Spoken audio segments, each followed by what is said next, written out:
હું છું એન્કર અર્પિતા પટેલ। હવે જોઈએ અગત્યના સમાચાર। આવતીકાલે નાતાલનો પર્વ હોવાથી લોકો રજાની મજા માણવા ભવનાથ સહિતના વિસ્તારોમાં ઉમટી પડ્યા હોય છે। ત્યારે ગિરનાર રોપવે સાઇડ પર પણ મેરામણ ઉમટી પડતા જૂનાગઢના ખાનગી ચેનલના રિપોર્ટર અમાર બખાઈ ત્યાં કવરેજ કરવા માટે પહોંચી ગયા હતા। તે સમયે રોપવેના સંચાલકો દ્વારા ગેરવર્તન કરી પત્રકારને માર મારવામાં આવ્યો હતો। પત્રકાર અમર બખાઈએ જણાવ્યું હતું કે આજે 12 વાગ્યાના સમયે ભવનાથ રોપવે સાઇડ પર કવરેજ કરવા પહોંચ્યો હતો ત્યારે રોપવે સાઇડથી બહાર કવરેજ કરતો હતો અને ત્યાં અચાનક જ એ રોપવેનો કર્મચારી આવી અને તું કોણ છો, શા માટે શૂટિંગ કરે છે? ત્યારે આ પત્રકારે કહેલ કે એક ખાનગી ચેનલમાં ફરજ બજાવું છું અને રોપવે ભીડનું કવરેજ કરવા આવ્યો છું।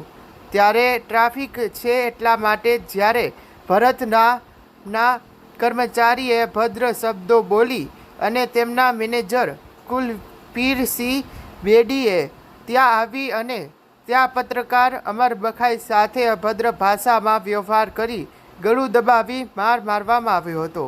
બાદમાં પત્રકારના બંને મોબાઈલ ઝૂંટવી વિડીયો ડિલીટ કરાવ્યા હતા। ત્યારે ઈજા પામનાર પત્રકાર અમર બખાઈને સારવાર માટે સિવિલ હોસ્પિટલ ખાતે ખસેડવામાં આવ્યો હતો અને જ્યાં તેમને ડૉક્ટર દ્વારા સારવાર આપવામાં આવી રહી છે। હાલ આ બાબતને લઈ જૂનાગઢ પોલીસ દ્વારા ફરિયાદ નોંધાવવાની તજવીજ હાથ ધરાઈ છે। હું અમર બખાઈ મંતવ્ય ન્યૂઝમાં રિપોર્ટર તરીકે ફરજ બજાવું છું। આજે બપોરે 12 વાગ્યાના અરસામાં આજે રવિવાર હોવાથી અને નાતાલનો તહેવાર જે મિની વેકેશન પડ્યું છે જેને લઈને જૂનાગઢ એ પ્રવાસન સ્થળ છે, રોપવે ખાતે માનવ મહેરામણ ઉમટી પડ્યું હતું। એટલે એક સ્ટોરી કરવા હું ત્યાં રોપવે પહોંચ્યો એટલે તેની પ્રિમાઇસીસની બહારથી પબ્લિકના જ્યાં ધસારો હતો ત્યાંથી હું કવરેજ કરતો હતો, એટલે કે વિડીયોગ્રાફી કરતો હતો અને ત્યાં અચાનક જ તેનો એક કર્મચારી આવી અને મને કહેવા માંડ્યો કે કોણ છે તું, શું કામે વિડીયો ઉતાર્યો છે?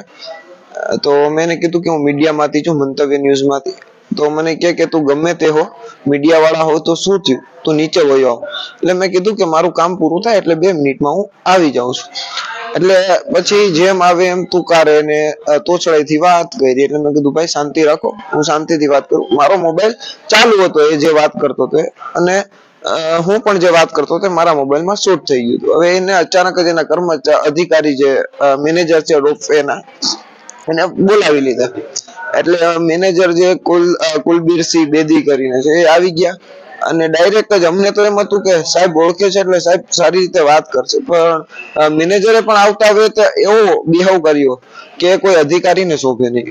મેનેજર આવી અને મને જ્યાં કેમેરો જે જગ્યાએ નહોતો એ બાજુ લઈ ગયા, મારું ગળું દબાવી દીધું અને ગળું દબાવીને એનો એક સિક્યુરિટી ગાર્ડ હતો એ સમાજ પ્રત્યે જેમ આવે એમ બોલવા માંડ્યો ને જે રીતે કે તમે પત્રકાર છો તો શું થયું ને તમારું ક્યાં કઈ આવે છે અને તમે તો જેવા તેવા છો ને એમ કહી અને 3 જણાએ મને માર માર્યો।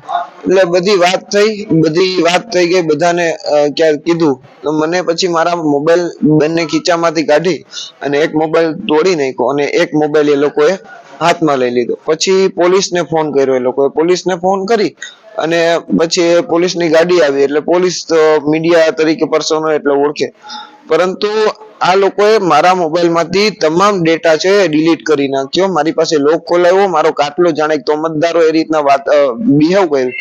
એટલે આ જે કર્મચારીઓ છે રોપવે વાળા એ ખરેખર આ રોપવે કંપની અહીંયા પત્રકારો સાથે આ રીતના કરે છે તો આમ જનતાની શું હાલત થતી હશે?